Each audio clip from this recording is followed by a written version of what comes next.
você aqui de volta, uma história muito marcante agora, hein?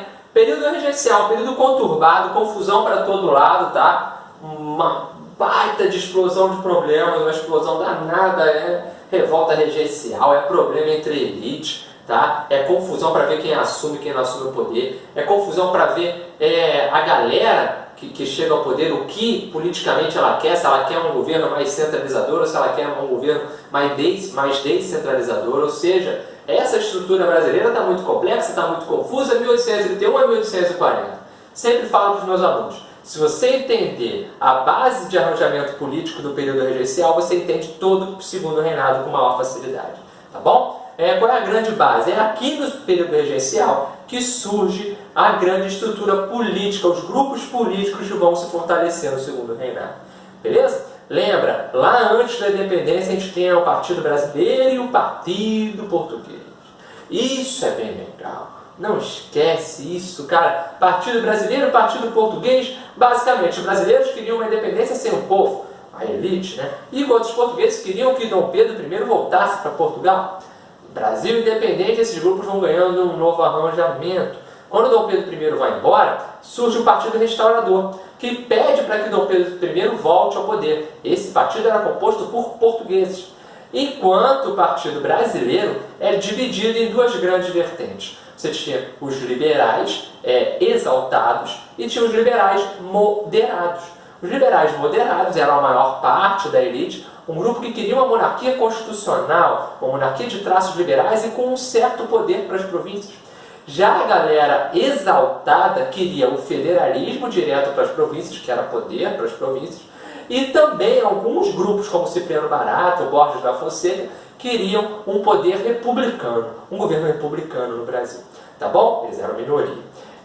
Tudo isso eu vou ter um vídeo específico para te falar, mas é aqui nesse momento, a partir de 1834, que esses grupos eles entram em dois únicos, progressistas e regressistas. Tá aqui, ó, um grupo progressista, onde um dos expoentes é o Diogo Feijó, e aqui o grupo regressista, onde um dos expoentes é o Araújo Lima.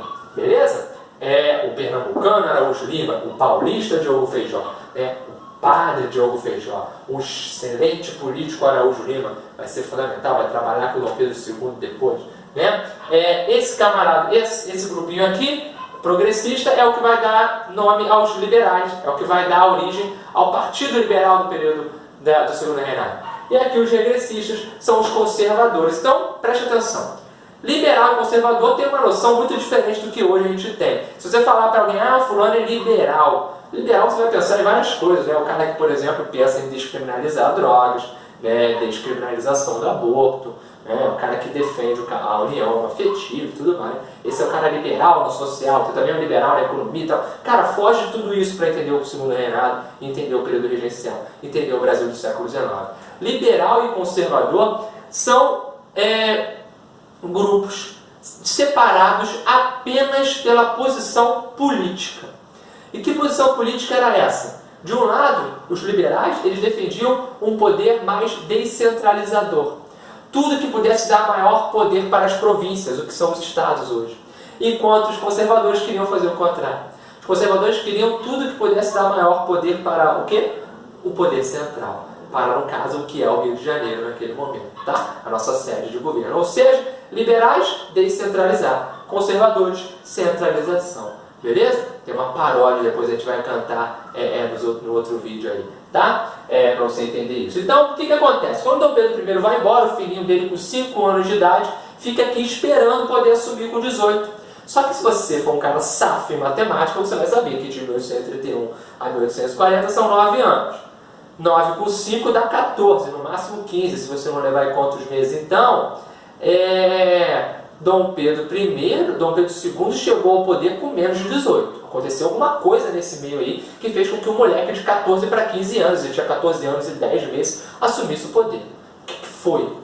Meu amigo, foi um golpe. E o Brasil quase não tem golpe, quase não acontece golpe no Brasil. Aconteceu o golpe da maioridade em 1840 por conta também de uma instabilidade. A gente vai ver tudo isso no desenrolar das aulas, tá bom? Então, Dom Pedro II está lá esperando, o Pedrinho está lá esperando, né? Pequenininho, esperando a vez dele. E quem está no poder são os regentes. Quando Dom Pedro I vai embora, o nosso congresso no Rio de Janeiro estava o quê? Estava de recesso, estava curtindo umas férias. E a galera não costuma trabalhar nas férias, né? Claro, né? Ah, quem tu conhece que gosta de trabalhar nas férias? Tá doido. Sai dessa. Ó, e aí a galera, e político naquela época trabalhava tão duro, né, cara? Político merece férias, porque coitado. Eu trabalho muito difícil, trabalha todo dia, 16 horas por dia, né? Só se for uma fantasia. Então a galera tava de férias. Vamos montar uma regência trina provisória, então, enquanto o Congresso não se reúne para escolher a permanente. Então a provisória foi formada pelo Francisco Lima e Silva, Nicolau Vergueiro e José Joaquim de Campos. Francisco Lima e Silva, quem vai estudar a nossa independência, a abdicação, vai saber que ele foi um cara importante. Ele entrou para a história como Brigadeiro Lima e Silva, como um camarada que vai fazer o quê? Que vai fazer um filho. E o filho dele vai conseguir ser mais famoso que ele. Isso é muito chato, né? Igual teu filho é mais famoso que tu. Que coisa triste. O pai do Duque de Caxias, o futuro Duque de Caxias. Tá? A regência trina permanente veio logo em seguida, ainda em 1831, com de novo o Brigadeiro Lima e Silva, com José da Costa e João Braulio. É uma tentativa dessa regência trina permanente, os caras que escolheram ela, de reunir galera o quê? Que representasse todas as grandes partes do Brasil, Nordeste, Sudeste e Sul. Ter representantes de todo lado. Então, essa regência trina permanente vai comandar o Brasil durante os próximos anos. Só que essa regência trina permanente vai entrar para a história como o quê? Um governo que vai fazer grandes medidas liberais. Quem vai ser o ministro da Justiça? Um liberal convicto, tá? Um progressista convicto. O quê? Um padre, Diogo Feijó, ministro da Justiça. É durante, por exemplo, a regência trina permanente que vai acontecer a criação da Guarda Nacional em 1831. Tudo isso eu vou falar depois, tá? No vídeo específico. Depois, a gente tem a criação do Código de Processo Criminal em 1832, que é a colocação em prática do Código Criminal de 1830 de Dom Pedro I. 1834, a criação do ato adicional, que é uma emenda à Constituição, ou seja, eles pegam a Constituição de 1824 e modificam ela, colocam lá no meio alguma outra coisa. Tem ainda mais depois, por exemplo, a criação de uma lei. O Diogo Feijó ele é o grande ponto para a criação da primeira lei brasileira que vai falar sobre escravidão. É a Lei Feijó. A primeira lei que vai tentar dar um passo, porque ela nunca sai do papel, nunca vai para a prática, tentar dar um passo para o fim da escravidão. Porque a Lei Feijó de 1831 quer acabar com o tráfico de escravos. Só que por ela nunca sair do papel, ela entrou para a história como uma lei para inglês ver. Daí que surge o termo. Lei para inglês ver, porque a Inglaterra pressionava o Brasil toda hora. Cadê a lei? Vai acabar com o tráfico ou não? E aí tem uma teoria, né? Será que a Inglaterra queria mesmo acabar porque ela era boazinha, porque existia lá um ponto no parlamento que era contrário à escravidão, ou se era por interesses econômicos, tá? Há essas duas vertentes. Quando a gente for falar em história mundial, alô Leonardo, tamo junto, a gente vai falar sobre isso, tá? Galera, essa regência una do Feijó, ela é criada logo em seguida dessa regência permanente. Por quê? Porque o ato adicional, ele cria também a ideia do regente uno, ou seja, a partir de agora, o governante vai ser um regente uno, eleito diretamente para um período de 4 anos no poder. Ou seja, quase que uma experiência republicana. Por isso que alguns historiadores vão dizer, o Brasil passa por uma república entre os impérios. Ou seja, o período regencial, a galera vai votar diretamente. Claro, o voto é censitário. Não é aquele voto aberto, livre, tá, para todos, né, universal. Não. Ele é censitário, é por renda. Mas mesmo assim é interessante, você vota diretamente num cara que vai te governar. E aí nessa eleição você tem de um lado Diogo Feijó. E do outro o quê? Um outro liberal também, que era Holanda Cavalcante. Os dois vão entrar em litígio para ver quem chega ao poder. O Diogo Feijó vai ganhar por uma situação mínima, tá? Por um mínimo de votos. E naquela época pouca gente votava. Imagina tu ganhar por um mínimo de votos dentro de uma galera que pouco votava. Ou seja, ele chega ao poder pressionado, ainda mais pressionado, porque foi durante a regência trina permanente que explodiu uma pancada de revoltas regenciais por todo o Brasil, como a revolta dos Malês, a revolta da Farroupilha, ou seja, revoltas regenciais explodindo, a galera liberal sendo acusada pelos conservadores de o quê? De dar moleza para a província. Opa, tá dando moleza para a província? Ah lá, os caras vão se revoltar, tá vendo? Tu não cuida do teu filho, tu não dá limite para ele.